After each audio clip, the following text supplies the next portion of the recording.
Welcome, welcome. And I'm so excited to bring you another woman speaking about self-love, just really going on our where we left off yesterday about how loving yourself is so important and how taking care of yourself is not selfish. I'm welcome you to the show. Welcome to Words Have Power. Cheryl, how are you doing today? Hey, I'm so glad to be here. I am doing wonderful. Thank you. Tell us a little bit about yourself and then we'll jump right into conversation. Okay. Well, Teresa, I've been in my business 30 years. I'm a financial advisor, financial educator. I'm a wife and a mother. I've got two teens that keep me on my toes financially as well as on my, the rest of keeping up with them. But basically, I'm working really hard on helping people to understand that has everything to do with their why and not so much always to do with their money. I think that's so true. And as women, sometimes we get caught up in whether or not we are contributing enough financially, whether or not we're making enough money, whether or not we're adding enough to the household. And sometimes we forget the whys and the other things that we contribute that are not monetary based. Correct. And really, I'm a big proponent for what's called true wealth. And it's not just your money. And money is the essential piece of living in this in the United States and kind of going where we want to be. But it really opens up our opportunity for the time freedom and the money freedom in order to go after the things that are important to us. I'm also looking at it from a point of health. True wealth is also part of your health. It's part of your mental and emotional status. I mean, if we're not taking care of our own health, then at some point we're going to end up using our money to do so. So true. And if we do not have a well-rounded picture, do you have some tips on how to get started with that? Are the questions we need to ask to find out if we have a well-rounded picture when it comes to our finances? Well, I think the very first place to start, what I call is perspectives, P-U-R-S-E. And the biggest place that we look at is who we are. What is it that we really want out of this life? What is it that we are trying to accomplish? If we had the ability to do anything we could, and time and money were not issues, and we weren't held back by constraints of other people, what in this world would we really want to accomplish? What would we like to do that would we enjoy? And what would we want to do to make an impact? And once we have those two questions answered, then we're able to move a little bit forward into, so what's it going to take to get us there? And sometimes we think that it's, it could be monstrous looking at it because we've got some big dreams. But one step at a time, we can start realizing some of those dreams, and we can start actually enjoying some of that process as we go, if you just put a little time and planning into it. I think those are very important questions. I know sometimes we get lost in the day-to-day, just the paying of the bills, the making, and we get lost in that monetary journey, and we don't ask ourselves those important questions. Yeah, and one of the things I use as a great example, I like Audrey Hepburn and the iconic and classic ladies. I use them sometimes. And she has this thing about wanting to go to Paris. Everything's better in Paris. And so I ask when I'm doing a workshop, I ask my audience, any of you would like to go to Paris or just love to travel? And I get a few people that do it, that say, yeah, that's my thing. That's one of my dreams. And wherever it is that you want to go. And I say, if we're going to be going to Paris, and let's say we make an 18-month plan to get there, when we are going through Easter and we're going through Christmas and we see the new sales in the mall and we look at things that might just get our attention once in a while, the little shiny objects, it becomes a point of reminding us that if we really want to go to Paris, we'd like to buy shoes in Paris. You're not going to get those in our mall. We'd like to be able to buy the shiny objects in Paris. We want to make sure we get to Paris. It makes our focus and our resolve a whole lot easier to accomplish, because now we're working for what is in our why and what's important to us than just going along with what's going on around us. I think that is so powerful. Sometimes we don't have a big picture of our finances, of our lives, or of our goals. We have a January plan, February plan, instead of a 5-year, 3-year, 2-year, lifelong plan. And I think it's important that we stretch our dreams, our goals, and even our money to accommodate further down the line. Oh, it is. It's very important. If we're not taking the time to look at what it is that we want out of this life, we're just going to be living day to day and or year to year. I have that right now.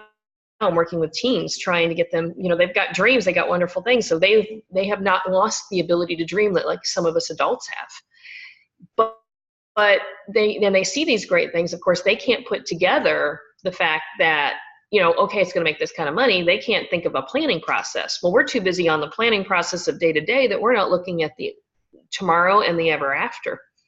So I really think it's an important piece of what is it, every 5 to 10 years, what is our goal? At some point, you're going to want to retire. At some point, you're going to want to put your children possibly through college if you have them. At another point, you might be in a position where you're going to be considering taking care of family and or finding that last resting place for yourself. They're all parts of our lives and the parts that we can't change. And if we look forward and we plan for those types of things, we also get to enjoy the short term as well as the long term. And again, create our focus, but more importantly, we get to meet all the things that we're looking for or come close to, that we're making our lives fulfilled. I think that's so true. And, I speak a lot on leaving your legacy. And one of the things you need to leave is financial stability for your family, for your children, even, for your parents, because we sometimes become the sandwich generation and we're caring for both children and our parents. And so we need to make sure that we are taking time to consider all the things that could happen, all the things that we may have to take care of in our lives in order to live our best lives, in order to be able to do the things that are on our bucket list, on our dream list, on our wish list. Because taking care of you is not selfish. It is a selfless act that you are leaving to your children and to the next generation, to teach them how to be financially responsible and to teach them how to love themselves enough to have plans, dreams, and visions for their future. Well, because we don't realize we're not just reaching ourselves. Once we start getting married, we're reaching 2 lives. Once we start having children, how many lives are we reaching at that point? As you said, we still have our parents. And then more importantly, what is our impact for our world around us? Are we wanting to give to charity? Are we interested in some form of philanthropy, whether it's something for children, whether it's something for the elderly, the veterans? There's so many things out there that we may have a passion for. And if we're not planning appropriately or even thinking that far, we'll never be able to meet our need and or want to work and help those particular passions. I think that is so true. And as women, we want to take care of everybody, but we need to make sure that we're taking care of ourselves. Our finances are very important. As you said, when we get married, a lot of times we depend on others for our finances, and we need to know all that's going on. We need to know everything that's happening so that if something were to happen to our spouse, we could step into that role effectively and with confidence to take control. And some women lead the household, and you need to make sure that you are doing your due diligence and you are being, careful and strategic with your finances so that they last a lifetime. The worst thing you can do is outlive your money. Right. And there's ways to do that. One of the biggest issues I have, most people don't think about protection, or they're afraid to look forward, or they don't see that it being an option for them in any way, shape, or form. I work with entrepreneurs, especially women, a lot. And one of the things that I talk about is, we've got to deal with our fear, and we got to deal that, we all want the abundance, and as entrepreneurs, hopefully we're reaching for our abundance. But some people, they get caught up on, well, I can't do that. I can't invest in there. And it's because, well, what happens? Well, what we have to do is take care of our bottom line first. Think of a pyramid. The bottom of that pyramid is our protection layer. And the protection can be handled in many ways. You can have life insurance. You can have disability insurance. You can have buy-sell agreements among partners if you need to have that circumstance where you're in together in business. You can have options where there's other incomes coming in from different places and can be rerouted. There's so many different things you can do. But once you have what I call your safety net and your protection in place, you're now free to know that, okay, if anything goes wrong, I got it covered, or fairly close to having it covered. Therefore, I can now allow myself the opportunity to dream, allow myself the opportunity to stretch. And once we get to a point, to the next couple of levels, should you have enough money put in the bank, you may not need as much protection because you've now got income that can replace or assets that can replace incomes. And so you may not need those protections. And that's a wonderful place for us to shoot for. But in the meantime, let's make sure that we hit our protection layer, our emergency layer. We've got emergency cash. We want to have that put aside. We go through the layer of our savings and the basic things that happen. We have, we're going to plan for when the car has a hiccup, and we know at some point it's going to have maintenance. You're going to have tire issues. You're going to have other issues. You're going to need a new car at some point. We need to make that part of our planning so that it doesn't interfere with our long-term planning and our goals. That way we have the extra put aside, whether it's $50 or $150 a month, could be $300 a month. The amount doesn't matter. It's the plan that works for your putting away for college, putting away for the opportunity to go on that lifetime trip, putting away the opportunity for our retirement. It's all based upon what I call my blueprint for people, and it's just a matter of filling in the pieces, finding the money, and then helping you learn how to create money. And some of that's a mindset. That is so true. But we have to have the conversations. We have to ask the hard questions, and we have to be honest with the answers. Right. And we have to ask them of ourselves. Are we being complacent? Are we fearful? Are we concerned? Are we too busy trying to keep up with the Joneses? Are we in a situation where we are not believing that this can happen for us? Are we feeling incapable because we haven't decided that, okay, we're going to delve in just a little education on money to know that, hey, this is not as bad as it seems? We're always afraid. We're all started, we're at the same point. It's just a matter of who's been willing to take the time and the energy to figure out that I'm going to learn budgets, I'm going to learn some basics, I'm going to, and I too can get ahead by understanding my money.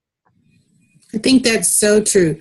Thank you so much for having the conversations with us today and giving us some tips and some questions to get us started on our journey to loving our money and really loving ourselves enough to ask the hard questions so that we can be content, we can grow our businesses, we can look forward to the future without that fear stepping in the way. Tell our listeners how they can get a hold of you. Cheryl Boyles, you can reach me at either cboyles@mycompassfinancial.com, and that's compass, COMPASS financial.com, or you can reach out to me at 813-220-1814, and I'm on Facebook as well. Should you want to reach out, I'd be glad to have answer any questions that you have. Thank you so much for being with us today, and thank y'all so much for joining us. Be sure to click the button and like the episode so that you can get our follow-up episodes. You can get notifications of every time we put a new one up on iTunes. Y'all have a great day. And once again, it's been an inspiring and encouraging and really an educational lesson here on Words Have Power. This is Teresa Hawley-Howard. Y'all have a great one.